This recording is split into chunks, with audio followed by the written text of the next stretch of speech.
Okay, in this video we're going to go over impersonal se. Let's take a look. ¿Qué es el se impersonal? What is this thing? Well, there's two general definitions that you might see for this. At least in our textbook, there's a lot of passive voice, but it can also be used for generalizations. So I'm going to go over both. So by generalizations, we have this definition here. It's when you're trying to say they, you, one, or people in a general, impersonal, or indefinite sense. So for example, if I say something like, they speak Spanish here, we're using that they to make a generalization. We don't actually know who the people are.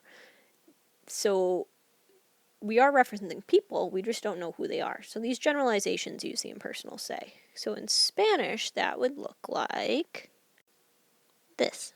Se habla español aquí. Now, the other way to look at this is looking at it through the passive voice. So perhaps you don't know what that is. So there's two voices that we think of in English and in Spanish, active and passive voice. So active, you know the subject. The subject doing the action is clear. So for example, we have here the boy serves the bread. The subject is clear, it's before the verb, so the boy is the subject, the boy is doing the action, so the boy serves the bread. The bread would be the object of the sentence because it's what's being served. The boy serves the bread. That's active voice. Now for passive voice, you see that the sentence almost switches. So instead you would say the bread is served.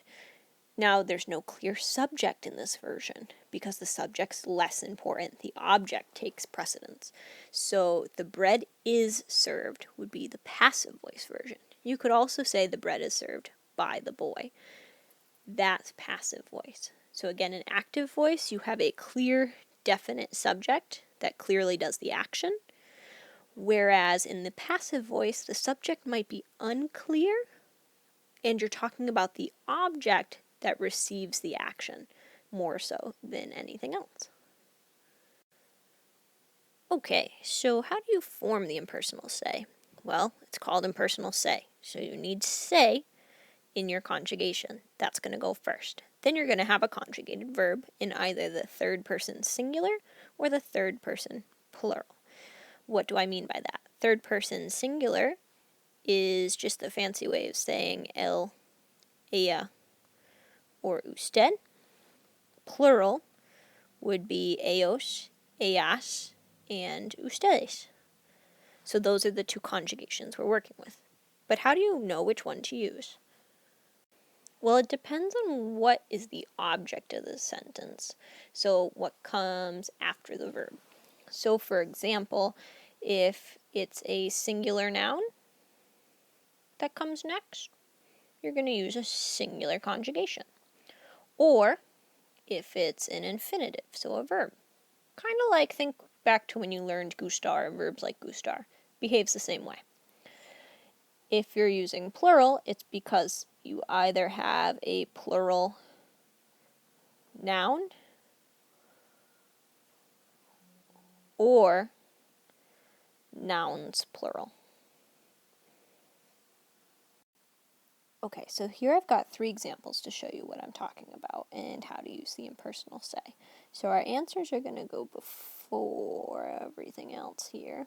And based on what comes next, we need to decide whether you should use the third person singular or third person plural. Remember, because this is impersonal se, no matter what, you have to start with se, so we might as well put that in first. Then we need to see what comes next. In this first situation, we've got arroz.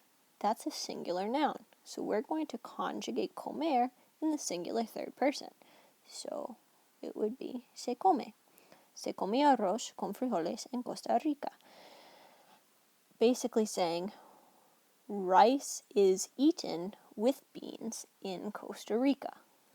The object of the sentence, arroz, is controlling the conjugation in the passive voice. Now let's see this next one. We've got comer again, but then we've got tostones. That's plural. So now instead we're going to put se comen. Se comen tostones en Puerto Rico. tostones are eaten in Puerto Rico. You could, of course, also say they eat tostones in Puerto Rico, being that generalized they. Now, this third option, what comes next? It's an infinitive. Remember we said if the next word is an infinitive, like gustar, this conjugation should be singular and in the third person. So like if I say I like to run, me gusta correr, because correr comes next, it's singular. Sort of the same concept here. So poder will be puede. Se puede comer tostones con mojito.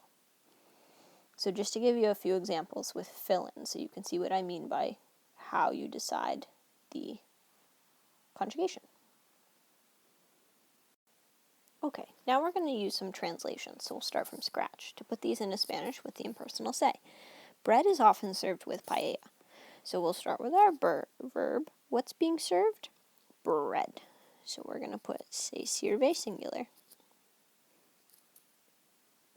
Pan. A menudo. Con paella. Se sirve pan a menudo con paella.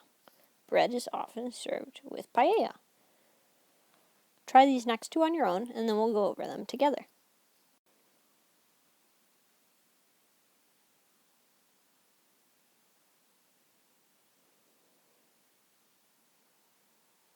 Okay, let's take a look. Tostones are eaten in Puerto Rico. So what's being eaten? Tostones. So that means I need a plural conjugation. So se comen tostones en Puerto Rico. Muy bien.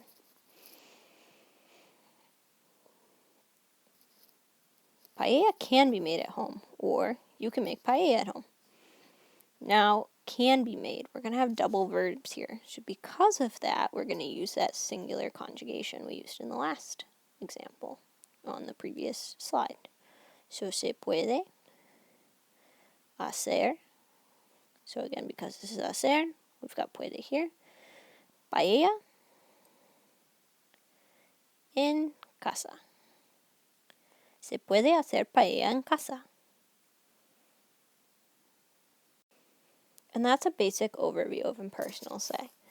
Again, you always need se in your conjugation, and then the only two conjugations you can work with are from the third person, either third person singular or third person plural, just like we went over in our examples. Gracias, buena suerte.